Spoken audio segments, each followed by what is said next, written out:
Hoje eu gostaria de alertar, né, aos portadores da síndrome do pânico e de outros distúrbios psicológicos por algumas atitudes que tomamos e que inconscientemente a gente vai fazendo sem nos dar conta de que isso esteja acontecendo, sem nos apercebermos de que isso,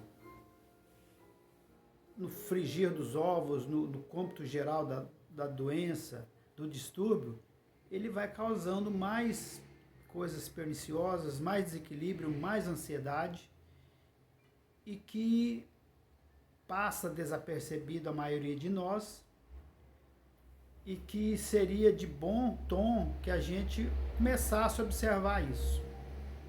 O que seria isso? É só a gente prestar atenção nas nossas atitudes, no que nós falamos às vezes.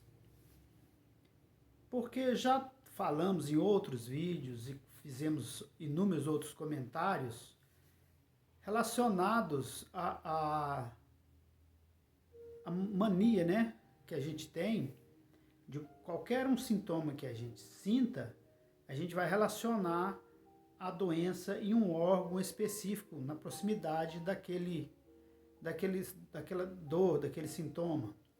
Exemplo, é comum, não é raro isso, é comum. A pessoa sente uma tontura, uma dor de cabeça, ela já relaciona a um AVC, uma coisa parecida, um aneurisma. Sente uma dor no peito, é um infarto, é um problema no coração. Sente uma dor no abdômen, falam de uma doença de um órgão ali, ou fígado, ou rim, ou pâncreas, ou baço. Não bastasse isso, né? Nós também temos a mania de fazer isso várias vezes no dia. Porque como o ansioso, o portador de distúrbio de ansiedade, ele tem várias sensações no corpo, dores, tremores, né? Várias sensações em várias partes do corpo. Uma hora a gente fala que está com AVC, mais tarde a gente quando sente uma dor na cabeça, né? Uma sensação na cabeça, mais tarde dá uma dor no peito, a gente já fala que é do coração, aí uma hora dá uma dor lá no abdômen, a gente já acha que é do fígado, do rim, de um órgão ali do abdômen. Isso no mesmo dia. Agora, faz um cômputo, vamos somar, fazer uma somatória de tudo isso que a gente sente durante a semana, um mês, né? Se fôssemos ter as doenças que a gente imagina que tem, coitado de nós, não estaríamos aqui, mas já não estariam mais aqui.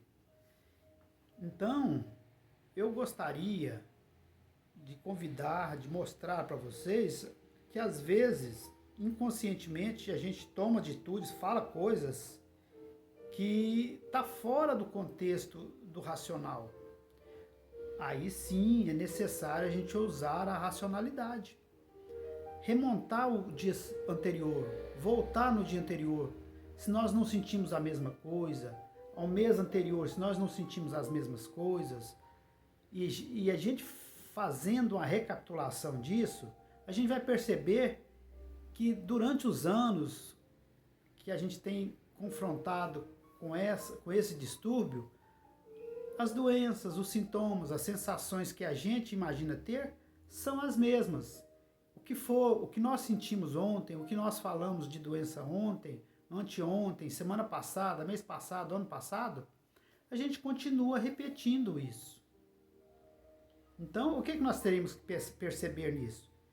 Que a coisa é mais da mente do que do corpo. E não são raras também as vezes que a gente sente isso, essas sensações,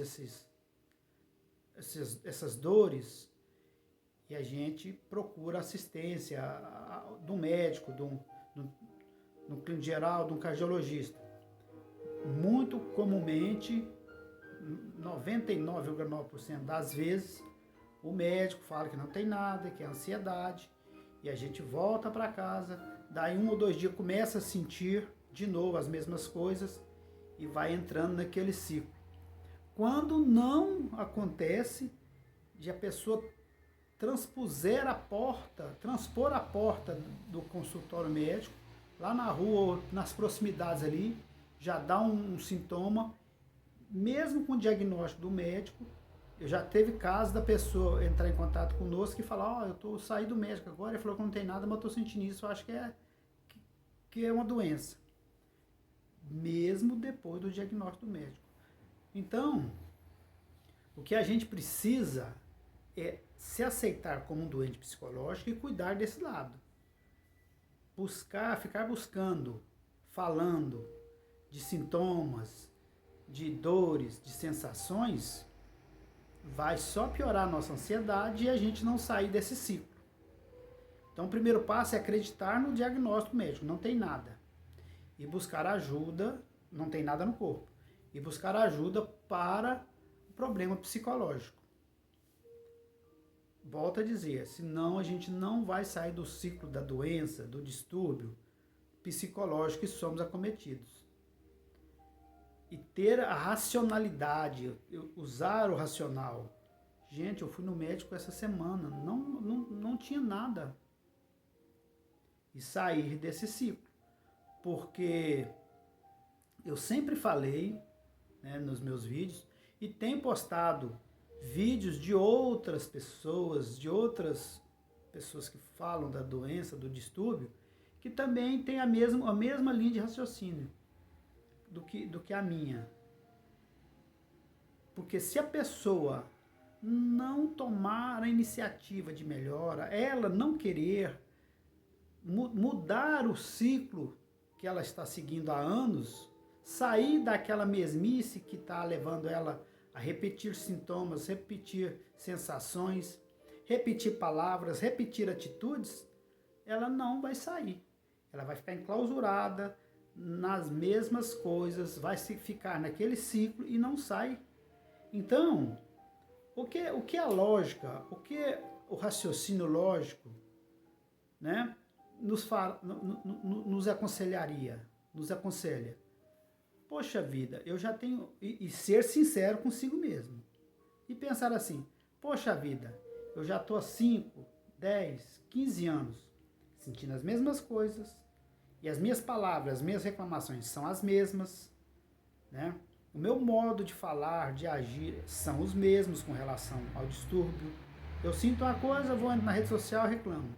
Ou se não sinto, vou no médico, ele fala que não tem nada, volto, daí passo uns dias, um mês ou algumas semanas, continuo sentindo, e as coisas, é médico, é rede social, e vai se repetindo, e a gente não sai disso.